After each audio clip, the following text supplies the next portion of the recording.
Welcome back. We're doing the orientation on Unit 1854. First I wanted to show you the lights outside. We have these LED lights that go the whole length of the awning.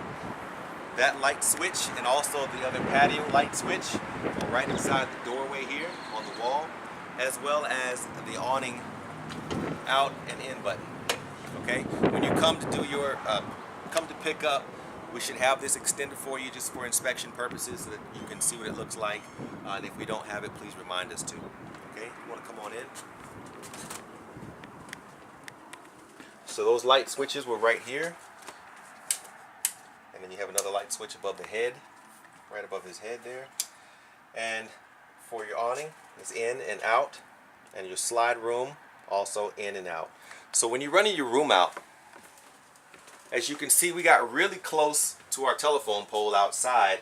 So when you get to wherever you're going, just be careful on what's on the other side. We still have another foot of space that we could have ran this out, but for demonstration purposes, we did it on purpose so that you can see that, hey, you really need to pay attention to what's on the other side of your awning. Otherwise, you cannot let your room out and you don't want to do any damage to it. So let's start in the front here. In the front, we just have our bedroom. You have these accordion doors that slide out for privacy. You have hooks along the top here, a couple mirrors, cabinet space, electrical outlets. You have a handhold over there. There's a handle, which gives you access to your inside compartment, and bed. There's also a little space up underneath there. Okay, this is a full queen size, so if you wanted to bring sheets for that, you can. Down here you have storage space, outlets, your sink, stove. To light your stove, you'll have to have that long lighter. You'll turn each individual eye on to light, spark, so on and so forth, and light each individual ones. If you want to light your oven, you'll have to turn the dial to pilot. You're going to push and hold that, and while you're pushing and holding, you're going to take that long lighter again, and you're going to find your thermocouple in the back, and you're just going to put that flame on there, and you're going to keep holding this button and keep that light on that thermocouple. Do it for about a minute. Once you pull the flame away from the thermocouple, if it stays lit, then you can let go of the button and dial in your temperature. Okay? It's kind of like lighting a water heater. You have a cutting board right here. Obviously, there's not much cutting space. You may use this, and to store it, it simply goes up here.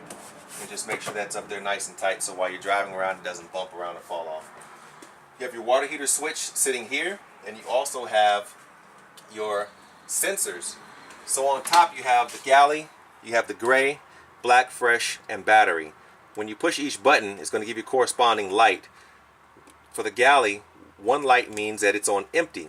As the galley tank starts to fill with water, it's going to go up to 4 lights. So it's going to kind of look like that.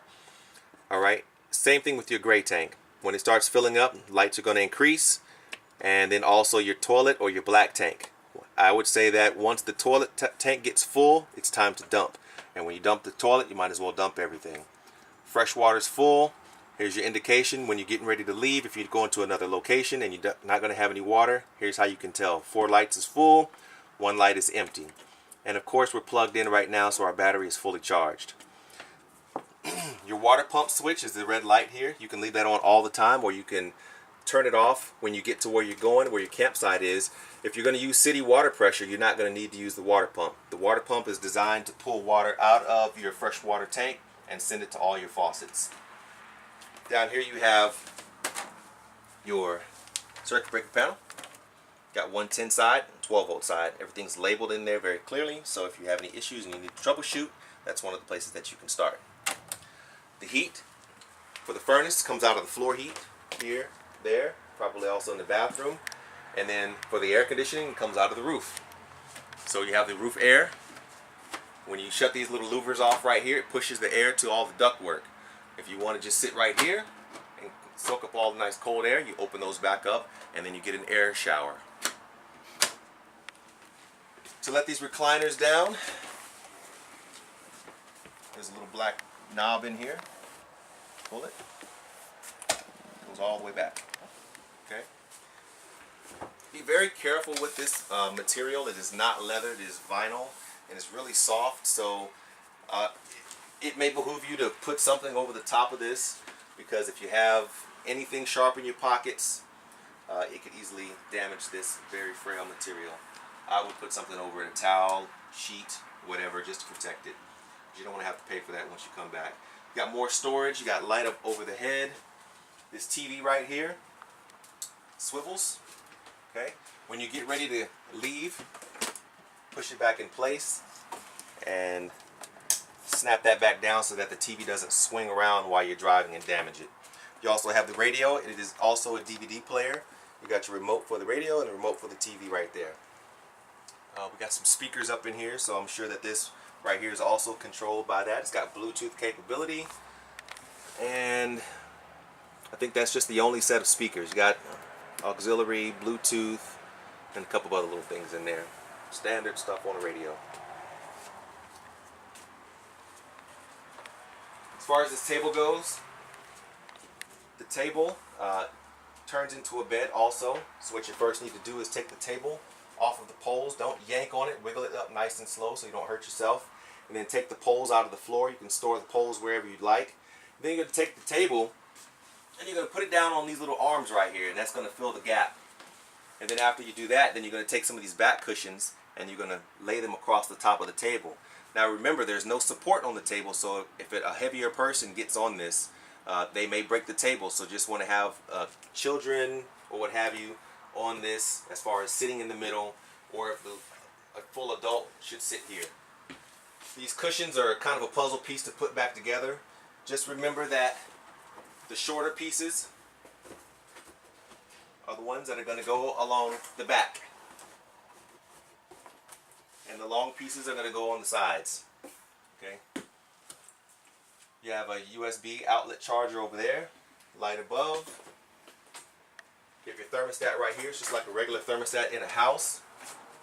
Got your cool, fan, off, heat, auto, high and low, and then you, of course, fan speed, high and low, or you can just turn it to on, and then you can dial in your temperature right there. Pantry space, I'm sorry, not pantry space, just storage, all these closets, and I think there's a little bit of pantry space right here. Okay. Drawers, refrigerator,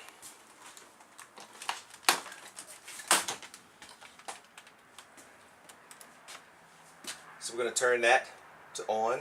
It should be on when you get here.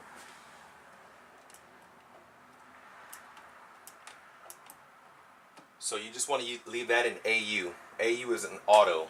So when you get here and it's nice and cold, when you leave, it's going to switch over to propane and electricity. When you get to the house and you want to plug in with that yellow adapter, it's going to go to all electricity and it's going to stop the flow of propane. So while you're commuting, this thing should stay cold the whole time. Now if comes a time where you've been gone off the grid for several days and you have not charged the batteries up, then this will eventually run the battery down that was on the front of the RV, and it will go dead. Okay, so just make sure you have a constant charge every couple days and you should have no problems. Inside our bathroom we have sink, our toilet. There's a step flusher over here on the side. If you step on it just gently, it'll fill the toilet up with water. But then if you want to flush, step on it all the way. This is all made of plastic, so just be careful how hard you step on this flush lever, because it can break. It's very easy to use, but just be easy with it. Also, here you have your shower curtain. There's a fan button, and if you need to release a little heat out of here, raise that up, kick that on. You have a GFI outlet right here. So if your outlets trip, this can also be one of the things that you do to troubleshoot. Medicine cabinet in here, storage in there. So what you're going to have in here also is we're going to provide you with 4 rolls of RV toilet paper. That is a septic safe toilet paper. It's good stuff that can go down in there and won't clog up your toilet. Don't bring that heavy duty stuff because it will give you problems. We're also going to give you 2 bottles of chemicals. They're small bottles, And before you go on your trip, you take half a bottle and you pour it down inside and flush it. That's going to help break down any smells or any other debris that's down in there. And if you're only going to be gone for a couple of days, then you probably don't need it. So it's up to you if you want to use it. But if you're going to be gone for 4 or 5 days and you're not going to flush, you're not going to dump your tanks, then that's when you really want to use those chemicals. All right.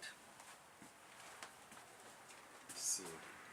You do have an antenna crank up here. So if your TV reception isn't perfect, you can